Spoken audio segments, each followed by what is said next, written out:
잘 부서지는 것은 깨트리기 쉽죠. 미소한 것은 쉽게 흩어집니다. 일은 나기 전에 처리해야 되겠죠. 자, 말도 안 되는 것처럼 보입니다. 그대는 어떤 것이 거기 없을 때 그것을 처리합니다. 분노가 이미 지나가고 난 후에 분노를 다룹니다. 되게 그렇죠? 그러나 분노가 아직 오지 않아 없을 때 분노를 다루면 어떻게 될까요? 모든 일을 그것이 거기 있기 전에 처리를 하면은 그때 그대의 존재는 완전히 다른 특성을 가질 것입니다. 처녀성, 순진무구함, 변질되지 않은 존재를 가질 것입니다. 질서가 어지러워지기 전에 정리해야 되겠죠. 기다리지 말고 뒤로 미루지 말아야 합니다. 내일 처리하겠다 라고 말하지 말란 얘기입니다. 내일은 결코 오지 않아요. 내일은 일찍이 들어본 일도 없고 앞으로도 결코 오지 않을 것입니다. 내일은 단지 마음속에 있는 상상일 뿐입니다. 그것은 항상 오늘입니다. 존재하는 것은 언제나 현재에 있어요. 오직 이 순간만이 존재할 뿐입니다. 그럼 뭘 하고 싶다면 지금 이 자리에서 해야 되겠죠. 뒤로 미루지 말고 이까지 작은 일은 내일 해도 충분해. 이렇게 말하지 말라는 얘기입니다. 어떤 것도 작지 않아요. 내일이 오면 그 일은 커져 있을 겁니다. 그럼 어려움에 처하겠죠. 내일이 되면 그 일을 처리할 수 없을지도 모릅니다. 문제를 미결의 상태로 남겨두지 말란 말입니다. 우리들은 항상 이렇게 짐을 져왔어요. 순간순간 완전한 삶을 살아야겠죠. 할 것은 지금 해야 됩니다. 말해야 할 게 있으면 지금 말하고 돼야 할 것은 지금 당장 되도록 해야 하겠죠. 내일이라는 것은 바보들의 땅이에요. 뒤로 미루는 것, 그것이 어리석음으로 가는 길입니다. 그러니까 천국을 주장하고 백궁을 주장하고 유토피아가 온다 이렇게 꿈꾸는 것들 지금 당장 멈춥시다. 지금 이 순간에 모든 것을 완전히 처리할 수 있다면 그대는 항상 다음 순간에 신선한 상태로 있게 됩니다. 해결되지 않은 어떤 점도 없어요. 만일 그런 사람에게 죽음이 찾아온다면 그는 항상 행복하게 죽음을 맞이할 것입니다. 왜냐하면 그는 어느 것도 완성하지 않은 채 남겨놓지 않았기 때문입니다. 항상 준비되어 있어요. 죽음이 온다면 어려움에 빠지겠죠. 아직도 수천 수만 가지나 되는 일이 완결되지 않은 채 남아있기 때문입니다. 그대는 조금만 더 시간을 갖고 싶어 하죠. 왜냐하면 항상 어떤 것을 하고 싶어 했지만 아무것도 하지 않았기 때문입니다. 사실 그대는 쓸데없는 것은 완결해 놓고 정작 쓸모 있는 것은 뒤로 미루어오지 않았나 한번 반성해 보세요. 분노를 내일로 미룬다면 그것은 좋은 일일 수도 있습니다. 그러나 그대는 분노를 결코 내일로 미루지 않습니다. 분노는 지금 당장 맞이하고 사랑은 내일로 미뤄요. 탐욕은 지금 당장 하고 나누는 것은 내일로 미룹니다. 폭력은 지금 당장 하고 자비에 대해서는 이렇게 말해요. 내일 고려해 볼게. 모든 터무니없는 것들은 지금 당장 하고 내일까지 기다리지 않습니다.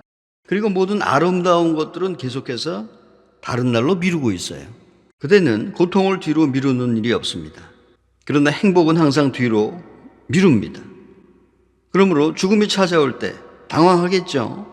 슬프고 비참한 삶만을 살아왔을 뿐 축복받는 행복한 삶은 항상 미루어왔기 때문입니다. 이제 죽음이 찾아왔어요. 그대는 눈물을 흘리며 말할 겁니다. 잠시만 시간을 주세요. 나는 진정으로 삶을 살아보지 않았습니다. 지금까지 살아온 방식과 정반대로 해야 되겠죠. 지금 이 순간 지극한 행복을 누려야 됩니다. 고통은 미룰 수 있습니다. 서두를 게 없어요. 만일 그대가 이 순간에 행복하다면 고통은 결코 일어나지 않을 것입니다. 왜냐하면 이 순간이 전체이기 때문입니다. 이 순간이 모든 것이기 때문입니다. 다음 순간은 지금 이 순간으로부터 나옵니다. 이 순간 그대가 행복하다면 다음 순간은 지금의 행복으로부터 나와서 더 행복할 것입니다.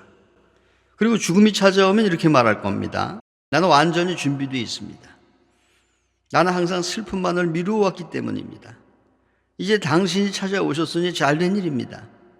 이제 슬픔을 맞이할 필요가 없게 되었습니다. 내일은 완전히 사라질 것이기 때문입니다. 이것이 현명한 사람의 방식입니다. 그는 모든 문제를 바로 이 순간에 처리합니다. 모든 상황을 이 순간에 처리해요. 어떤 것을 완결 지을 때 많은 에너지가 풀려 나옵니다. 그대 자신에게서 이런 걸 본 일이 있습니까? 만일 그대가 어떤 일을 완성하지 않으면은 그것은 계속해서 머리에 남아 완성되기를 기다리면서 문을 두드립니다. 그대가 그것을 완성할 때까지 계속 그대 주위를 빙빙 돌며 그대를 쫓아다닙니다.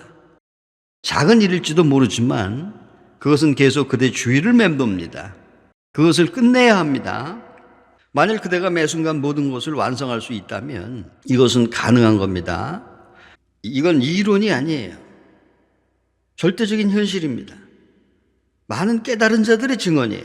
비록 극소수의 사람들 뿐이지만 그렇게 해왔어요. 일단 그대가 그 요령을 알게 되면 자신을 비웃을 것입니다. 너무 간단하기 때문입니다. 열쇠를 돌리기만 하면 자물쇠가 열리는 것과 마찬가지예요. 그대 자신을 자세히 관찰해 보면 알게 됩니다. 만일 그대가 모든 것을 완성했다면 밤중에 꿈이 사라질 것입니다. 왜냐하면 꿈은 낮 동안의 미완성된 경험이 스스로를 완성하려고 노력하는 것이기 때문입니다. 그리고 꿈이 사라지면 생각 또한 사라집니다. 꿈과 생각은 같은 것입니다. 꿈은 심상의 원시적인 언어, 그림 문자예요. 그리고 생각은 단지 세련된 꿈에 불과합니다. 꿈과 생각은 같은 현상의 양면이에요. 면접 본다고 합시다. 무엇을 말할지, 면접관들이 무엇을 물을지 마음속으로 예상하고 연습합니다. 많은 것을 미리 연습합니다. 그리고 막상 면접에 임해보면은 예상했던 것이 하나도 들어맞지 않죠. 들어맞을 수 없습니다.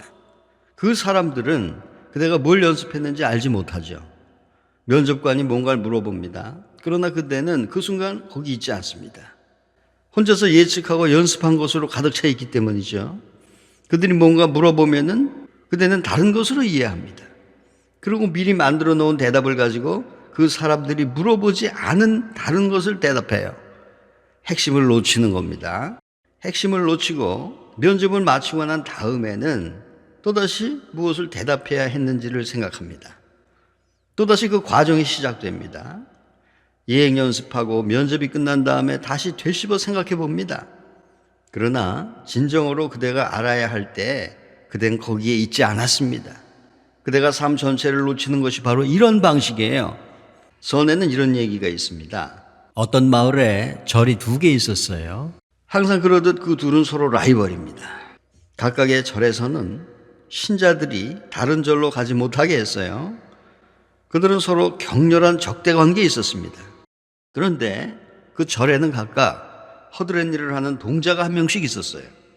그 동자들은 시장에서 물건을 사오거나 이것저것 자질구레한 일들을 맡았습니다. 그들은 어른들로부터 다른 절에 있는 사람들과는 어디서든지 말도 하지 말라고 주의를 받았어요. 그러나 아이들은 아이들이죠. 아이들이 무엇을 하지 말라고 하면 반드시 그것을 하게 돼 있습니다. 자연스러운 일입니다. 그 아이들은 호기심이 났습니다. 어느 날 그 아이들이 길에서 만났어요. 그들은 시장에 가는 중이었습니다. 한 아이가 이렇게 물었어요. 어디 가니? 다른 아이가 말했습니다. 내 다리가 나를 데려가는 대로. 형이상학적인 말만 듣고 자라온 아이들이라서 그 또한 형이상학자가 됐습니다. 그는 단지 시장에 가는 중이었습니다. 그런데 내 다리가 나를 데려가는 대로 나는 순간에서 순간으로 살고 있다? 라고 말하는 것입니다. 처음에 물어본 아이는 당황했습니다. 다른 아이가 한 말을 반박할 수가 없었어요. 그 아이가 절에 돌아와서 주지 스님에게 어떻게 해야 좋을지 물어봤습니다. 스님께서 경고하셨는데 제가 어리석었습니다. 그 사람들은 정말 나쁜 사람들이에요. 제가 그 절에 있는 아이에게 어디 가냐고 물었더니 이상한 말을 하지 뭡니까? 제가 졌습니다. 몹시 분합니다.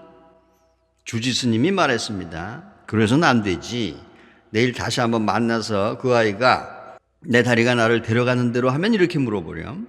만일 다리가 없으면 어디로 가련? 하고 말이야.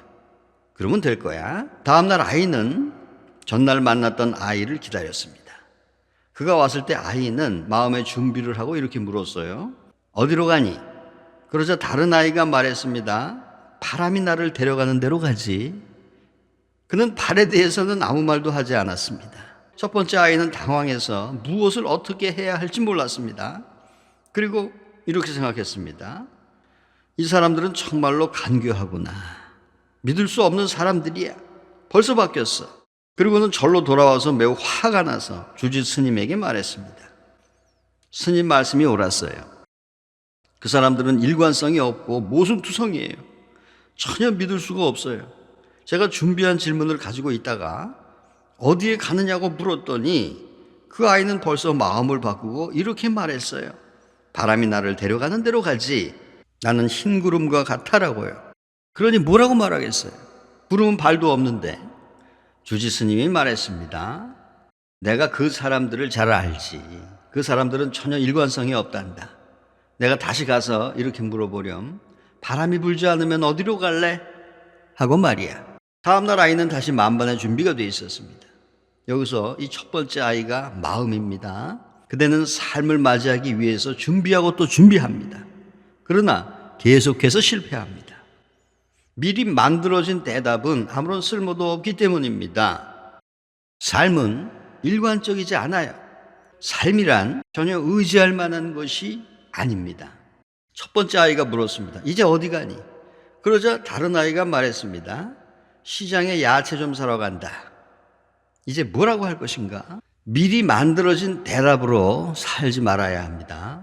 그렇지 않으면 결코 삶을 만나지 못해요. 그대는 놓친 삶을 대비해서 준비하는 일에 시간을 낭비하고 있습니다. 이런 일이 있었습니다. 마크 트웨인이 대학에서 강의를 마치고 아내와 함께 집으로 돌아가고 있었어요.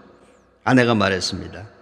그녀는 강의를 들으러 간 것이 아니라 그를 데리러 간 것이에요. 강의는 어땠어요? 마크 트웨인이 그녀를 보고 이렇게 되물었습니다. 어떤 강의를 말하는 것이요? 내가 준비했던 강의? 아니면 내가 실제로 했던 강의? 아니면 내가 하고 싶었던 강의? 이 중에서 어떤 강의를 말하는 것이요? 그대는 무엇을 준비하고 준비한 것과 다른 것을 하고 또 다른 것을 했어야 했다고 후회합니다. 그렇게 시간은 낭비되는 거예요.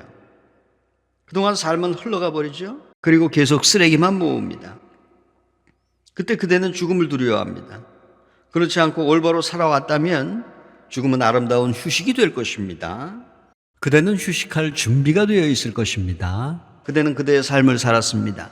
사랑하고 기뻐하고 찬양하고 즐기면서 살았어요. 이제 죽음의 순간이 찾아왔습니다. 저녁이 온 것입니다. 이제 그대는 쉬고 싶어집니다. 그리고 만일 전체가 쉰 다음 전체가 의도한다면 그대는 다시 아침에 되돌아올 것입니다. 젊고 신선하게 다시 아침을 맞습니다. 그러나 그것은 그대가 걱정할 일이 아니죠.